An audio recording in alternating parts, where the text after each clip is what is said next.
Vamos falar sobre segundo casamento. É permitido na Bíblia? Pelo que eu andei estudando através de um livro de teologia, sim, é permitido o segundo casamento, sim. Algumas pessoas vão dizer que não e ainda nos acusar de estar promovendo o pecado. Mas se nós estivermos certo, e eu vou usar aqui um entendimento aqui do livro que eu estudei, quem é que está colocando fardo pesado sobre as pessoas que poderiam ter casado de novo? Somos nós ou os legalistas? Então, olha que coisa interessante. Você imagina, você faz uma pergunta para essas pessoas que dizem que o casamento não pode ocorrer novamente. Faz a seguinte pergunta: um casal está no segundo casamento, e aí ele chega, se converte, né, não conhecia Jesus. Eles estão no segundo casamento, os seus cônjuges anteriores já estão casados com filhos, e eles estão no segundo casamento, casados com filho, nunca conheceram Jesus, né? Satanás cega os entendimentos dos incrédulos para que não enxergue a luz que é em Cristo. A Bíblia fala que Deus nos tirou do império das trevas e nos transportou para o reino do Filho, que é nascido da carne é carne, e todos os atributos daquele que não está na lei de Deus, não está andando segundo a graça de Deus ali. Essas pessoas vêm para a igreja. Se você perguntar isso para o legalista, ele vai dizer: essas pessoas, para estarem corretas, teriam que se separar. Essa é a visão. Cara, que coisa estranha. Você imagina, você nunca conheceu a Jesus. Aí você vai vir para Jesus, você vai aprender a verdade e vai acontecer o quê? O rompimento de um matrimônio que está dando certo, que as pessoas se respeitam, que está dentro da vontade de Deus, porque antes, na época da desobediência, não se conhecia o entendimento, né? Então, aquela pessoa que está fora do evangelho, ela não pode ser cobrada por um evangelho que ela não entendia, que não lhe foi revelado, tá? Então você percebe que existe alguma coisa estranha aqui, né? Lá, um texto que Paulo fala que mais nos leva à compreensão do novo casamento é o seguinte: por que Paulo disse que quando, para a igreja de Corinto, né, uma igreja onde judeus estavam se convertendo ao evangelho, ou seja, ele está dizendo algo para o entendimento daquelas pessoas estavam compreendendo o que ele estava falando. Por que Paulo diz que quando um casal crente tem quando um crente tem mulher descrente e essa quer se apartar, o irmão crente não está sujeito à servidão? Por que ele usa essa expressão, não está sujeito à servidão? O Paulo está usando os mesmos termos dos antigos contratos de divórcio que estavam se referindo ao casamento como amarrar a mulher, né, ao seu marido, e ao divórcio como soltar ou liberar essa mulher para se casar novamente. Essa terminologia do divórcio, ela aparece em termos judaicos, como a Mishnah. E em autênticos contratos de divórcio judaico do primeiro século que foram recuperados.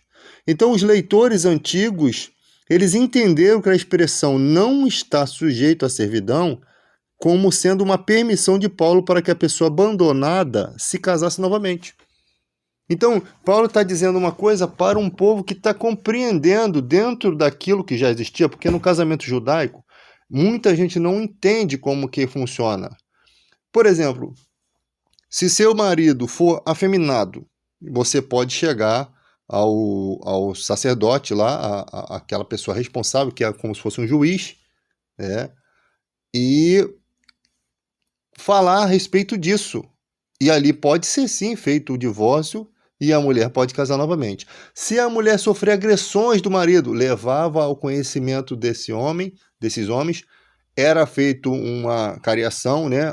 Demorava um tempo para ver se de repente tudo se ajeitava, dependendo da questão ali do que ocorreu, né? Pode ter se tratado de um simples desentendimento ou de uma agressão grave, de agressões graves que já fica difícil.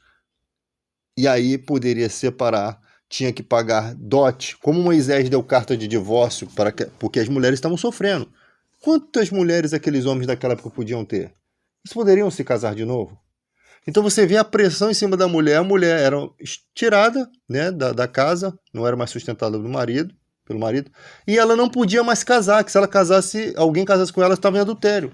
Então, olha a situação dessa mulher. O marido ficava bem e ela ficava mal. Ou seja, ela sofre o dano, ela paga as consequências de viver sozinha, não foi ela que causou o dano. Então, Moisés, né? Quem é Moisés? Aquele detentor da lei, né? Que Deus deu carta de divórcio para que elas pudessem casar-se novamente. Então, nas leis judaicas tem várias questões nesse sentido. E aqui tinha a Mishnah, né? Que é um termo judaico, né? Essa terminologia ela aparece no divórcio dos termos judaicos, né? Do divórcio do termo judaico. E nos contratos autênticos de divórcio judaico do primeiro século que foram recuperados. Então, aqueles leitores entenderam que Paulo estava dando legalidade para o cristão que foi abandonado se casar com uma cristã, com uma mulher no Senhor. Tá? Então, ele estava seguindo um trâmite que já existia. Em 1 Coríntios 7, do versículo 10 e 11... Não eu, mas o Senhor. Quando Cristo esteve na terra, vamos dizer aqui, Paulo, ele quando fala assim, nós não nos devemos divorciar de nosso cônjuge, em vez de divórcio, Paulo usou a palavra chorizo, traduzido pelo verbo apartar-se.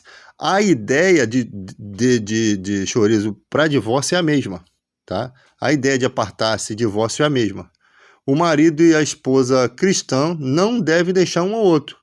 A afirmação adicional aqui do casal a se divorciar condiz com o ensinamento, não se divorciar condiz com o ensinamento de Cristo. Mas a ideia de apartar aqui é a mesma coisa que divórcio, tá? Então, a mulher que se aparta, né, do seu marido, tá praticamente aqui a ideia desse texto aqui, dessa palavra chorizo. Então, se o descrente quisesse divorciar do cônjuge convertido a Cristo, que essa seria a palavra certa ali, de 1 Coríntios 7,15, esse apartar está ligado a divorciar, sim. O cristão não está sujeito à servidão ou à obrigação de continuar casado, né? Então, na ideia do legalista o irmão, vamos supor, que ao seguir a Jesus, uma pessoa, sua esposa é de outra religião, não quer seguir a Jesus com você e vai embora e casa com outro, né? Quando casa com outro, possivelmente um adultério, mas mesmo que ela te abandonou, você não está sujeito à servidão, porque Deus nos chamou à paz. Como é que você vai ficar em servidão? Você vai ficar amarrado, você vai ficar sofrendo na carne, se a Bíblia fala que não é bom que um homem ande só. Como é que você não teve condições de resolver essa situação? Então, aí você vai... Que coisa estranha. A pessoa te abandona e você ainda tem que viver sozinho e se lidando com os seus problemas da carne. Como isso? Como isso? Por que não casar com uma pessoa de Deus e viver felizes para sempre, se respeitando e amando? Não é isso que é o perdão? Não é isso que é a renovação? Então não tem lógica isso. Porque a pessoa se coloca num julgo, sabe? E às vezes a pessoa quer casar e fica nesse entendimento. Então, o termo aqui é bom que essas pessoas estudem essa questão de divórcio e casamento para que não ensine errado as pessoas. Porque só existe alguém certo e o outro tem que estar errado. Se essa pessoa que está ensinando que você não deve casar, novamente, está ensinando errado, ela está te colocando um jugo. E ela está colocando um jugo sobre ela mesma, porque se ela vier passar por essa situação, ela está presa no próprio entendimento dela. Agora eu faço uma pergunta. Quantos por cento das igrejas creem no que eu estou dizendo e quantos por cento da igreja creem da forma que eles estão dizendo? Há uma só fé e um só espírito. Por que você tem 99,9% de pessoas de igreja que continuam fazendo transfusão de sangue e apenas 0,0001 não aceita transfusão de sangue? Porque a gente está falando agora, eu só entro em questões graves, transfusão de sangue, vida, pode causar morte, então eu entro em questões graves aqui, então tem que discutir isso. questão de sofrimento. A pessoa ficou sozinha, vai viver em conflitos porque acha que pela Bíblia está dizendo que se ela casar de novo está em adultério e Deus vai mandá-la para o inferno porque ela está em adultério, porque essa é a ideia da religião. Prendeu a pessoa num conceito errado. E muitas pessoas, como o Nicodemos, né, o teólogo é Nicodemos, ensinaram errado. E aí? E agora tá entendendo o texto. E aí? E essas pessoas que viveram sozinhas? Quem vai pagar essa consequência? Quem vai arcar com esse ensinamento errado? Então, primeira palavra de Deus é primeiramente pura. Quando você percebe que alguma coisa não está dentro da justiça, não está batendo bem, e não é justo, não seria justo um casal vindo do mundo conhecer a Jesus e ter que se separar porque os cônjuges deles largaram eles, ou eles se separaram lá por algum motivo, e hoje estão casando e vindo para Jesus de verdade. Se for de mentira, Deus sabe. É o Espírito Santo que convence o homem do pecado, da justiça e do juízo. Né? Então, se for mentira, não vai estar fazendo nada. Agora, se a pessoa vem com o coração reto, porque Deus o iluminou, por que elas têm que se separar? Não tem uma coisa que não está cheirando bem aí? Tem uma coisa que não está cheirando bem, é a injustiça. A injustiça não cheira bem. A injustiça, ela aprisiona. A palavra mal pregada, ela aprisiona a pessoa. E a pessoa fica assim, meu Deus, como é que eu posso? Eu estava fazendo tudo certo do casamento. Eu casei sobre termos. Não foi só até que a morte vos separe, que o juiz diz ali. É amar, respeitar, cuidar, na alegria, na doença, na saúde e na tristeza. Mas o cara me espanca. Ele não já quebrou um termo, ele já não quebrou aqueles amar e respeitar, cuidar, na alegria, na tristeza, na saúde e na doença. Porque a pessoa só lê até a morte vos separe. Ele só lê aquele, ele só consegue enxergar aquilo, ele não consegue ver que há termos ali. Então, no casamento judaico, e existe judeus que casam novamente, e todo esse sistema aqui está dentro de um contexto judaico. Lógico que nós não somos judeus, mas Paulo está pregando para Coríntios dentro de termos judaicos, das coisas que eles compreendiam. E eles compreenderam que Paulo estava dizendo que eles podiam, abandonado, podia se casar novamente. Porque não tem como ter o julgo desigual com os incrédulos, né?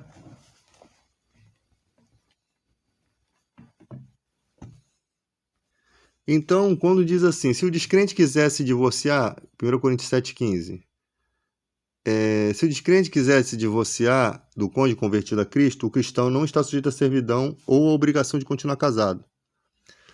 Isso significa que o padrão divino ele não pode ser imposto a quem não é regenerado. Então não é nada o que o cristão possa fazer a não ser se submeter ao divórcio dentro das leis judaicas lá, né? No caso, naquela época. E o princípio mais importante é que Deus chamou-nos à paz. Então, e termina o texto assim: que paz teria uma pessoa que está aqui, aceita Jesus, o cônjuge dela é de outra religião, eu não quero ficar ouvindo o hino o dia todo, eu não quero ver você com a Bíblia debaixo do braço, eu não quero você com roupa de crente, eu não quero você nem com cheiro de crente, nem com cheiro de banco da igreja. A pessoa não vai ficar com você, a pessoa decide ir embora. Deus chamou-nos à paz, mas aquela pessoa não quer ter paz, ela não quer, ela foi embora, te abandonou. Ela possivelmente vai arrumar outro, vai viver solteira, ela vai fazer o que quer da vida dela. Aí você, por conhecer Jesus, tem esse prejuízo. Não, agora eu não vou casar com ninguém. Não, eu casaria com a irmã, pegaria uma Bíblia, né? Estudaria bem, bastante, para ver se isso aqui está certo, pediria ajuda, pediria oração e viria estudar. Posso casar? Que é justo ou injusto? Se eu quero levar uma vida daqui para frente correta, com essa pessoa que tem uma visão de Deus e eu também, a incircuncisão não se torna circuncisão quando as pessoas querem praticar o bem em qualquer nação do mundo? A incircuncisão não vira circuncisão? Em qualquer lugar do mundo, alguém que pratica o bem. Na própria Bíblia, uma prostituta é citada, a Raabe. Por quê? Mesmo ela sendo prostituta, ela é citada na Bíblia e dificilmente você tem nome de mulher, porque ela fez um ato de justiça que comprometeu até a vida dela. Para poder esconder os homens ali num poço. Então ela fez um ato de justiça que foi lembrado na Bíblia. Então, se a pessoa quer andar no certo, não é esse o objetivo da palavra de Deus? Que as pessoas se ajeitem, se consertem, se endireitem e andem certo? Eu acho que isso se conforma muito mais com o perdão, muito mais com o amor de Deus, do que com esse jugo desigual, esse legalismo, essa prisão de que a pessoa vai ter que viver agora sozinha, com suas necessidades sexuais, com um monte de tentações, ela não tem natureza para viver dessa forma. O próprio Jesus falou que nem todos têm a mesma natureza, né? Uns se dão em casamento, outros não, outros são castos, e isso aí. Então, tome a conclusão de vocês, né? Estude sobre essa questão aqui dos termos judaicos da Mishnah, pergunte a judeus, pergunte a cristãos e tome sua conclusão.